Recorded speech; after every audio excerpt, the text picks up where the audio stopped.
Pediatra, deixa eu te contar uma coisa. Nos últimos anos, a gente viu sim a medicina mudar. Plantões cada vez mais sobrecarregantes, burocracia, desvalorização e até colegas mudando de carreira porque não aguentavam mais.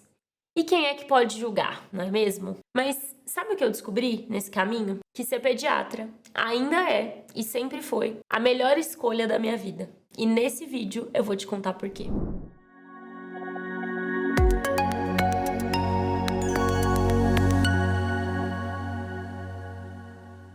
Se você não me conhece, muito prazer, eu sou a Gabi, pediatra, neonatologista, pediatra de consultório e uma das fundadoras do PDC, o nosso querido pediatra de consultório. E aqui nesse canal a gente ensina de forma prática a puericultura, a gestão e o marketing que você, pediatra, precisa para se tornar referência no seu consultório. Então, já sabe, né? Se inscreve aqui no canal, ativa as nossas notificações para que você possa ser lembrado, lembrada toda vez que um vídeo novo estiver disponível, o que acontece todas as quartas-feiras. Olha, gente, eu já vou começar falando o óbvio, porque, na minha opinião, o óbvio precisa ser dito e, nesse caso, não é só óbvio, mas também é fundamental. Não é porque a minha jornada foi fácil que a pediatria foi a melhor escolha da minha vida. Aliás, não foi. Assim como a de vocês provavelmente também não foi. Mas imagina só, primeiro dia de residência, primeiro plantão de 24 horas no PS como R1. Essa foi a minha situação. Meu chefe vira pra mim no meio da tarde e me pergunta lá no meio do plantão, R1 e tal, por que você fez pediatria? E aí eu digo que eu fiz pediatria porque eu quero ser pediatra de consultório, eu quero ser igual ao meu pediatra, né, que foi meu pediatra na infância, durante a minha infância toda. E aí ele vira pra mim com uma cara feia, mas feia, e responde assim, olha, eu sinto quebrar sua expectativa, assim, tão no começo, mas o mercado não precisa mais desse tipo de profissional, e faz muito tempo. E além disso, consultório de pediatria é um negócio que não dá certo e nem nunca vai dar. Pois é. Imagina uma jornada que começa assim, já na primeira semana já tem esse baque. É óbvio que eu fui desestimulada, né, gente? Que eu fiquei desestabilizada. Eu fui desencorajada a fazer o que eu queria, a ser o que eu queria ser. Fui zombada por acreditar que dava pra viver como pediatra de consultório. Mas eu sobrevivi à minha primeira residência de pediatria, mantendo o mesmo brilho no olho que eu sempre tive desde que eu escolhi esse caminho. Sabe por quê? Porque não tem nada, e eu descobri, na verdade eu reforcei isso na residência, mas não tem nada mais gratificante do que trabalhar com criança. Do que ver a força delas, às vezes lutando contra doenças horrorosas, terríveis, mas sempre sorrindo, sempre brincando, sempre imaginando. Não tem como o dia de alguém não melhorar depois de você ganhar um desenho, escrito seu nome, um abraço, posso ficar aqui atendendo as outras crianças com você? Ou então, tia, sua unha tá meio feia, sua mãe não vai brigar, não? E eu sei que você aí sabe do que eu tô falando, porque você também já sentiu isso, você também escolheu a pediatria por isso. Beleza, finalizei a pediatria, fui pra minha segunda residência de neonatologia, mesmo com todos os baques ao longo do caminho. Que não é exatamente, né, a neonatologia não é exatamente, pelo menos não onde eu fiz, o ambiente mais acolhedor do mundo. Aquele pensamento de escassez reina muito, aquele pensamento de que pra eu ganhar o outro tem que perder, sabe como é? Pois é, ali foi o maior desafio. Mas pela rotina, que era extremamente pesada, cansativa, antinatural, né, ficar dando plantão noturno, e principalmente porque não era o ambiente que eu queria estar. Aí, naquele momento, ali, 2020, 2021, eu pensei em desistir. Ali eu chorei no carro várias vezes, antes e depois de plantão. Ali eu questionei se realmente dava pra seguir o caminho que eu tinha escolhido lá quando eu saí da faculdade, se aquilo era possível.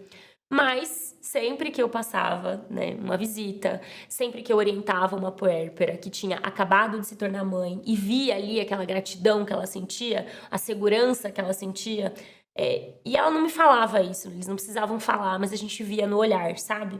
Sempre que eu dava alta para um prematuro extremo que tinha nascido com, sei lá, 500, 600 gramas e que todo mundo duvidava que ia para casa e ele ia firme e forte. Enfim, sempre que eu fazia algo relacionado a anel, uma sala de parto, e aí depois eu via, sei lá, nossa, Gabi, você foi fundamental, você deu segurança para um dos momentos de maior medo, assim, da nossa vida. Gente, todos esses momentos, todos me lembravam o porquê eu escolhi o que eu escolhi. Só que, como eu disse, o meu coração, ele sempre foi primeiro da pediatria de consultório. Eu entrei na pediatria para isso. E é por isso que eu escolhi começar o meu consultório ainda durante a residência de neo, mesmo com tudo que estava acontecendo. E aí, de novo, eu quase desisti de tudo, né? Porque eu não tinha aprendido nada sobre consultório na minha residência. Eu não tinha nenhum padrinho para me abrir porta, para me ajudar, para me auxiliar, enfim, para me guiar. E eu não tinha uma rede de apoio para aprender a fazer o que nesse percurso louco aí, que é tirar um consultório do zero e conduzir ele através das fases, né, de construção, crescimento, consolidação. Eu não tinha ninguém para me ajudar com isso. Ah, e eu também não sabia nada sobre consultório. Gente, eu não tinha aonde estudar. E eu ficava assim em pânico de imaginar o que ia chegar para mim quando mamãe sentasse na minha frente. Inclusive, essa foi a minha grande motivação anos depois, quando eu cofundei o PDC com a Julie.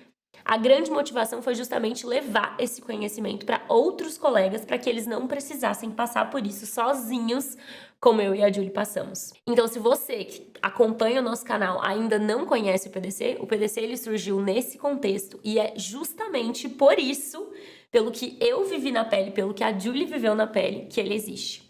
É a maior plataforma de educação e atualização pediátrica que a gente tem hoje. Então, tudo que você precisa saber para literalmente tirar o seu consultório do zero, tirar, né, elevar o seu nível de pediatria, digamos assim, se atualizar dentro de uma única plataforma. A gente brinca que é a Netflix da pediatria. E óbvio, nesse mês do pediatra, a gente tem uma condição extremamente especial para você. Então clica no link que está aparecendo aqui embaixo do vídeo se você tiver interesse e fala com alguém da nossa equipe que com certeza você não vai se arrepender por esse passo. Ah, mas beleza, Gabi, então quer dizer que você está falando que fazer consultório é extremamente fácil, extremamente tranquilo? Não, gente, claro que não é. E isso a gente nunca mentiu, né? A gente nunca falou o contrário. É perrengue sim, é bastante perrengue. É agenda aberta sem paciente, é paciente que marca e não vai, é paciente que só quer saber preço de consulta, não quer nem mesmo entender o que você entrega e por que você não atende convênio, por exemplo. É uma luta para educar as famílias com relação ao uso consciente do WhatsApp. É difícil, assim como tudo na vida é difícil.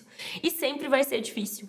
Mas quando eu entro no meu consultório e eu escuto uma criança falando assim, mãe, a gente tem que ir na doutora Gabi, tô com saudade da minha médica. Ou então, quando uma mãe, um pai, enfim, volta depois de meses só pra falar, né? Obrigada, doutora, obrigada por me ouvir, obrigada por estar comigo num dos períodos mais complicados da minha vida. É quando a gente recebe uma carta de final de ano de uma família agradecendo, emocionada por tanto cuidado, por tanto carinho. Nessas horas, eu garanto pra vocês, todos os desafios que a gente passa durante a construção do consultório, eles são superados. E os atuais, eles parecem menores do que na verdade são. Parecem pequenos, perto do reconhecimento que a gente tem. Porque, gente, no fim, ser pediatra é muito mais do que acompanhar a curva de crescimento, pesar, medir criança, botar a menina na balança. Ser pediatra é a gente ser testemunha da construção de uma família. É a gente ensinar sobre vínculo, sobre escuta, sobre presença, sobre educação. Tudo isso, claro, né, usando ali jaleco de bichinho, otoscópio, mas usando, maior do que tudo, muito coração. Ser pediatra também é ouvir que o coração faz tum-tum, que a vacina vai doer, mas vai doer só um pouquinho, que esse brócolis aí, ai, brócolis, doutora, tá bom, vai, eu vou comer, porque você falou que pro meu cabelo crescer forte, ou pra eu crescer forte, eu tenho que comer, né?